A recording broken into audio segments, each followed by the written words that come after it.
झोपड़ी हैं उनके लिए जो तारीख की जो समय सीमा थी, जो दिल्ली में जो बोर्ड है उस बोर्ड के प्रावधान के तहत उसकी तारीख बढ़ा करके 2006 तक की गई है, जो 2002 तक थी। और उससे हमें लगता है कि बड़े पैमाने पर जो दिल्ली के अंदर इस तरह की झुग्गी झोपड़ी हैं उनके अंदर विकास के काम को गति देने में सुविधा बनेगी।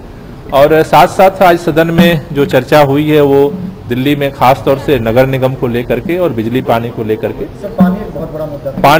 पानी निश्चित रूप से बिजली और पानी बड़ा मुद्दा है और दिल्ली के पूरे सदन को और दिल्ली सरकार के सामने भी बड़ी चुनौती है। लेकिन इस बात को हम सदन में भी रखा गया है और हम भी कहना चाहते हैं कि पिछले लंबे समय से जिस तरह से पानी का संकट दिल्ली में बना हुआ है, पिछले 4 महीने के दौरान दिल्ली सरकार ने तकनीकी रूप से अपनी व्यवस्था का सिस्टम को दुरुस्त करके और तमाम जगहों पर जो प्रशासनिक तौर पर जो लापरवाही थी, जो बोर्ड के अंदर जो जल बोर्ड के अंदर जो भ्रष्टाचार था उसे दूर करके दिल्ली के अंदर पानी की समस्या को काफी हद तक ठीक किया है।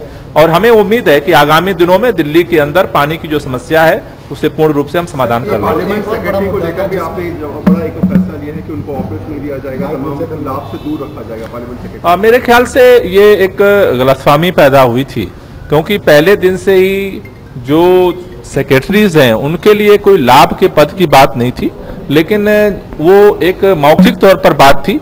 आज उसको आधिकारिक तौर पर घोषित कर दिया गया। सर, जिस हिसाब से हंगामा भी आज हुआ है, जिस हिसाब से मार्शल का इस्तेमाल हुआ, बीजेपी के इस्तेमाल नेताओं ने जिस हिसाब से हंगामा किया, क्या लगता है सदन की?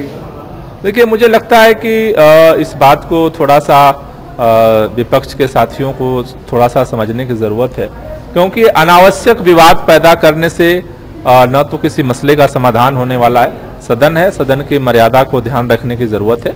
अपना पक्ष और अपनी बात उठाने का सबको हक है, लेकिन अनावश्यक रूप से सदन में हंगामा हो और उससे थोड़ा अट्रैक्शन मिले, मुझे लगता है इससे बाज आने की जरूरत है। इससे सदन सुचारू रूप से चले। एक और बड़ी चिंता जाहिर की कि जो डीडीए लैंड पर जो लगातार कब्जा हो रहा है, तो सर आपका क्या मानना है, क्या सरकार को कोई बड़ी मुहिम चलानी चाहिए इस सारे कब्जे को हटाने के लिए? नहीं, सदन में इसीलिए ये बात उठी है क्योंकि जो कब्जे का जो अभियान चल रहा है उसमें 2 संस्थाएं जो इन्वॉल्व हैं, एक है डीडीए और दूसरा जो है उस पर निगरानी रखने का और उस पर जो काम है, तो एमसीडी। तो इन दोनों के लिए सदन में आज बात इसलिए उठी है और सदन के माध्यम से उन तक ये बात जानी चाहिए कि ये जो भी, क्योंकि दिल्ली के अंदर ये सरकार जनता के हित के इतने बड़े बड़े प्रोजेक्ट बना रही है, चाहे वो स्कूलों को बड़े पैमाने पर खोलने का हो, हॉस्पिटल्स को खोलने का हो, डिपोज को खोलने का हो, उन सब चीजों के लिए जगह चाहिए।